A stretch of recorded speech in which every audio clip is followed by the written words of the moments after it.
This podcast is meant for informational purposes only and is not meant to serve as investment advice. Hosts and guests may hold cryptocurrencies discussed in this episode. Opinions expressed may not reflect the opinions of Messari. Kind of a mixed bag for crypto fundraising last quarter. Overall announcement activity down slightly, but total dollars invested flat compared with the last several months. The number of unique investors also down slightly, though up over the last year at this time. Investors made a big push into AI and DePIN, as you'd expect. And while most investment dollars still happen in the US, the APAC region is catching up. I'll tell you what it all means and hand out our first Messari quarterly fundraising awards too. I'm Andrew Dyer, and here's the story.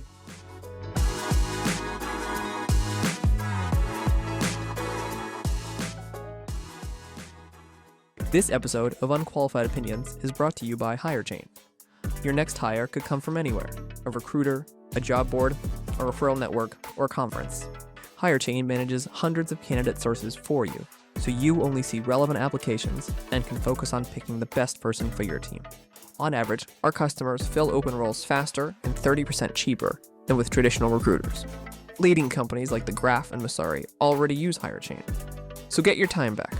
Talk to Hirechain today and hire the best, fast. Visit hirechain.io/Messari for prioritized onboarding.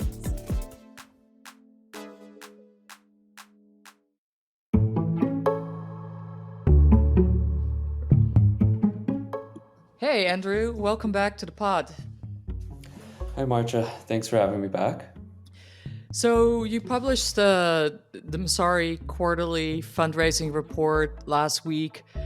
Can you give us the high-level numbers for fundraising last quarter and what stands out to you? Yeah, so activity in Q3 was a bit slower in terms of deal count, but there was still almost $4 billion raised in crypto venture this quarter, with around 600 deals across the board. Across those deals, we really saw two primary trends and sectors take off comparing to prior quarters, and those were AI and DePIN, which we've been heavily focused on in our research this year. AI rounds raised more than $200 million in Q3, which is up 340% year over year. And DePIN raised around $70 million in Q3, which is up almost 700% year over year. So broadly, why are investors investing in these two sectors, and what are the broad theses they're chasing here? Yeah, I think AI and DePIN are attracting VCs for different reasons. For AI, besides NVIDIA's ascent this year and traditional VCs piling into companies like OpenAI and Anthropic, the appeal of crypto and AI as an intersection is all about distributing the power of models and resources to end users. And this manifests across the entire tech stack. So whether that's decentralized compute, data scraping, pre-processing, model training, model fine-tuning, or inference, like there are a wide array of verticals that VCs can invest in within the crypto AI space. And within the space, it's all about giving users access to each part of the tech stack, whether that's doing it more cheaply, doing it more locally, so running models on user-owned devices, or in a manner that's simply more verifiable than when you go and use some black box model like ChatGPT. So while AI appeals because there's so many different verticals one can invest in, and it has this larger theme of democratizing access to this new groundbreaking technology, I think DePIN attracts VCs for a different reason. DePIN, on the other hand, has its appeal because it's more tangible. Projects like Helium, Dawn, GeoNet, they use token incentives to build out a physical network in the real world that delivers some service out in the real world.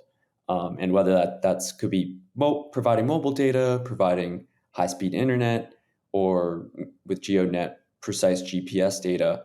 It's using those incentives to create something in the real world, and that's a lot more tangible than I think the appeal of what AI crypto is offering.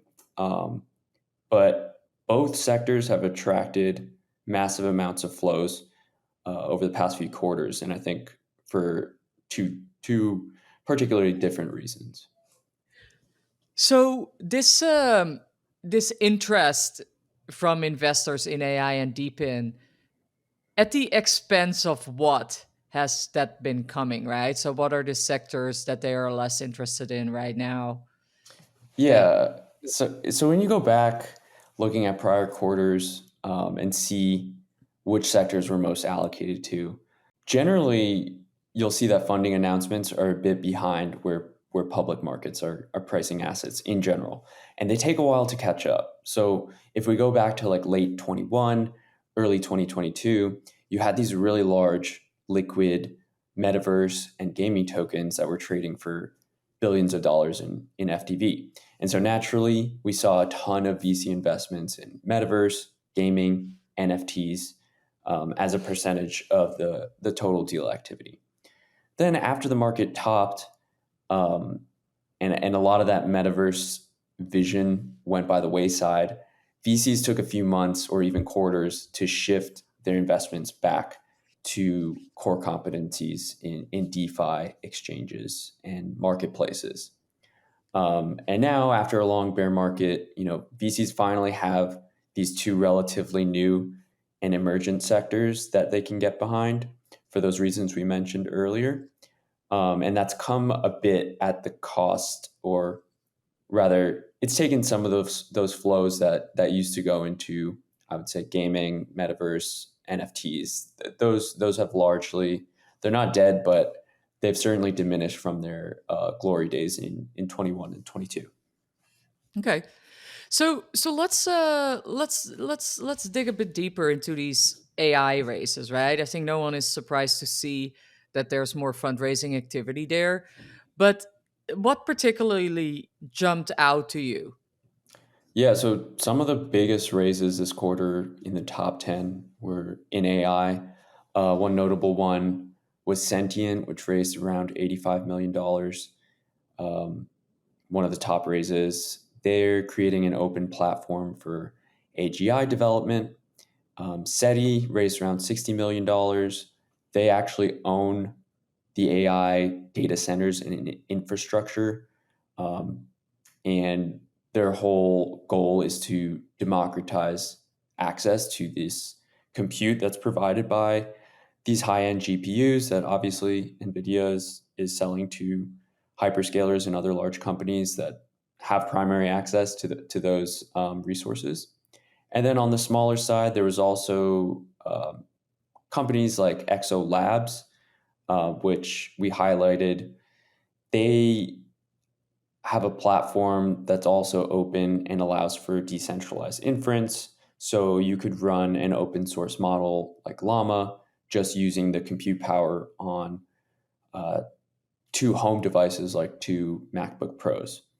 So more broadly, like the theme with these raises is that a lot of these companies or protocols are trying to democratize access to this technology, give people the resources to contribute and develop it on their own, and also just allow the average user to either get access or compete with some of the biggest, most centralized players in the space.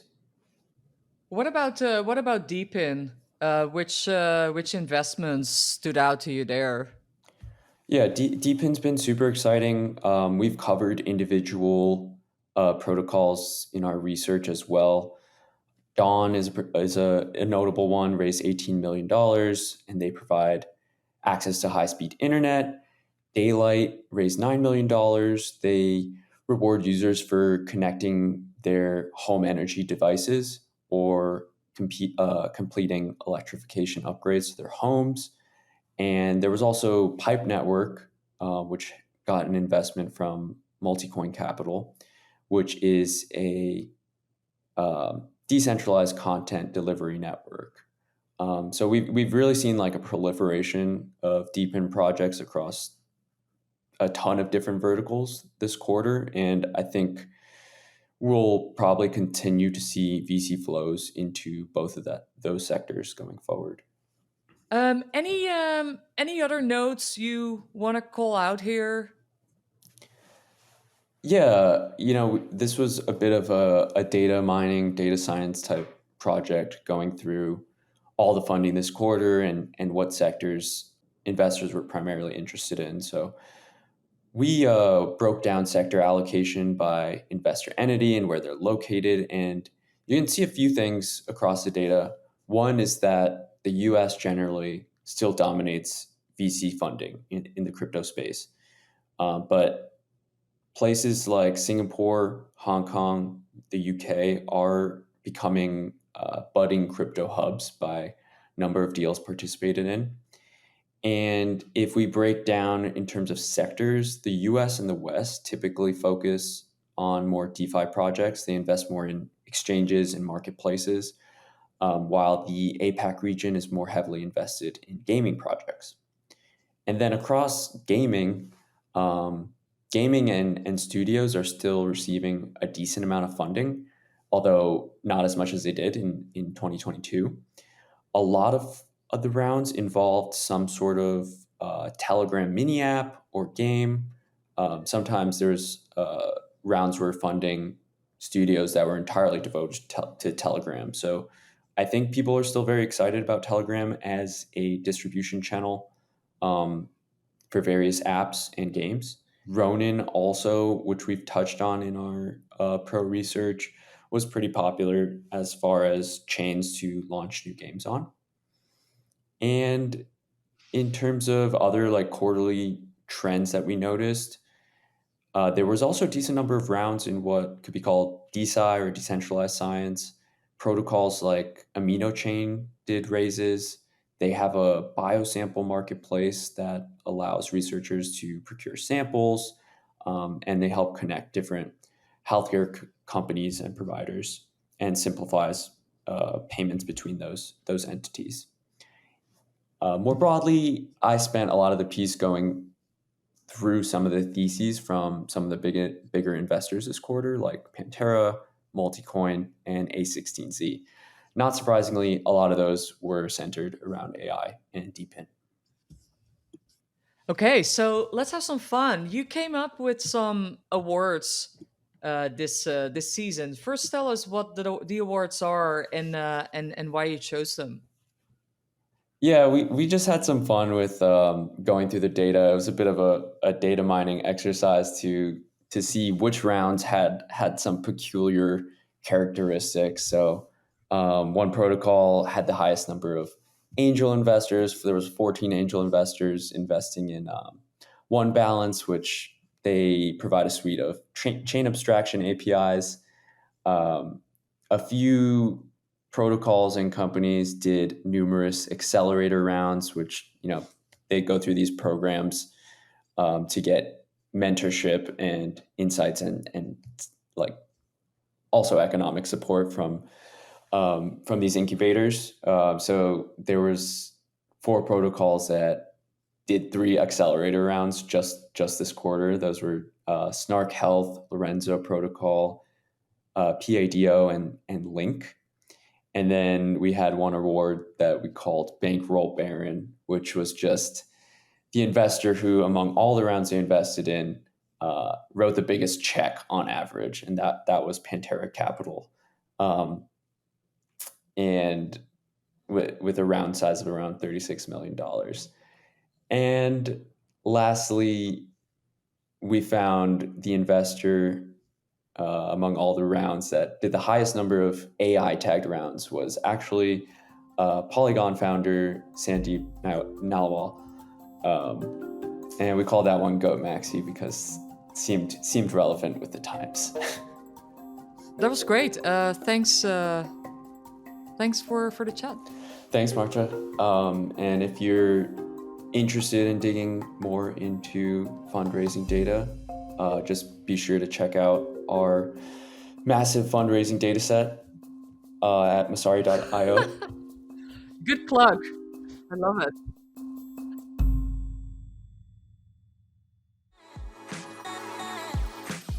This episode was produced by Steve Bichimer, based on my report on crypto fundraising in October 2024. To read more about AI, DePIN, and all of crypto fundraising, please consider subscribing to Messari Pro at Messari.io.